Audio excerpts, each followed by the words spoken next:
देखिए, यदि आप दोस्तों दिल्ली से डीएलएड कोर्स करना चाहते हैं तो इस कोर्स में एडमिशन के लिए दोस्तों जब आप फॉर्म फिलअप करेंगे तो उस टाइम पे आपके पास क्या क्या डॉक्यूमेंट्स होने चाहिए, और जब आपका फाइनल एडमिशन होगा तो जब आप दोस्तों कॉलेज जाएंगे डॉक्यूमेंट्स वेरिफिकेशन के लिए तो उस टाइम पे आपके पास क्या क्या डॉक्यूमेंट्स होना चाहिए, ये सभी आज की इस वीडियो में आपको बताने वाला हूँ। तो सबसे पहले हम बात करते हैं जब आप फॉर्म फिलअप करेंगे तो उस टाइम पे आपके पास क्या क्या डॉक्यूमेंट्स होने चाहिए।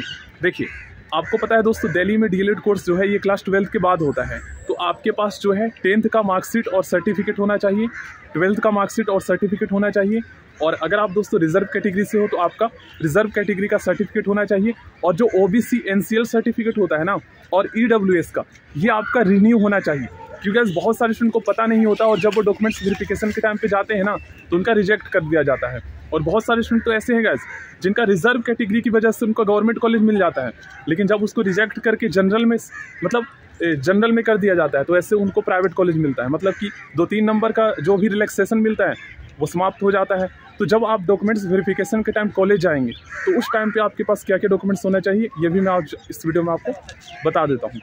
देखिए, डॉक्यूमेंट्स वेरिफिकेशन के टाइम पे दोस्तों आपके पास जो है ना माइग्रेशन सर्टिफिकेट होना चाहिए क्लास 12 का, जिसे हम टीसी भी कहते हैं, ये ध्यान रखिएगा। कैरेक्टर सर्टिफिकेट होना चाहिए। अब ऐसे स्टूडेंट जो क्लास 12 पास करेंगे तो उनके पास ओरिजिनल नहीं आया होगा, जैसे 2024 में जो पास करेंगे तो वो डिजी लॉकर से अपना मार्कशीट और सर्टिफिकेट डाउनलोड कर सकते हैं। बाकी 10th का ओरिजिनल ही होना चाहिए, मार्कशीट और सर्टिफिकेट।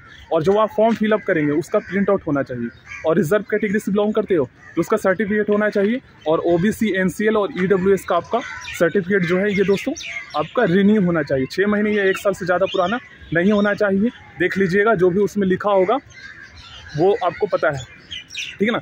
और बाकी जो है दिल्ली डीएलएड का जो एडमिशन है दोस्तों ये आपके मई में स्टार्ट होंगे, लगभग 10 या 15 मई से, और जो एग्ज़ाम है ये आपका जून या जुलाई में होगा। लगभग आपको 20 से 25 दिन का टाइम दिया जाएगा। सो आई होप आपको समझ में आया होगा। और मिनिमम कोई एज लिमिट नहीं है। मैक्सिमम एज लिमिट के बारे में बहुत सारे स्टूडेंट को काफ़ी ज़्यादा कन्फ्यूजन है, तो इसके बारे में भी मैं आपको बता देता हूँ। Maximum age limit general OBC EWS के लिए जो है 30 सितंबर 2024 तक जो है आपका 24 साल से ज़्यादा नहीं होना चाहिए, 30 सितंबर 2024 तक। और ऐसे जो रिजर्व से आते हैं जैसे SC/ST ओनली, PWD, इन 3 कैटेगरी के लिए दोस्तों 5 ईयर का रिलैक्सेशन भी मिलता है, तो वो 29 ईयर्स तक कर सकते हैं, ठीक है ना। सो थैंक यू दोस्तों, नेक्स्ट वीडियो में मिलते हैं।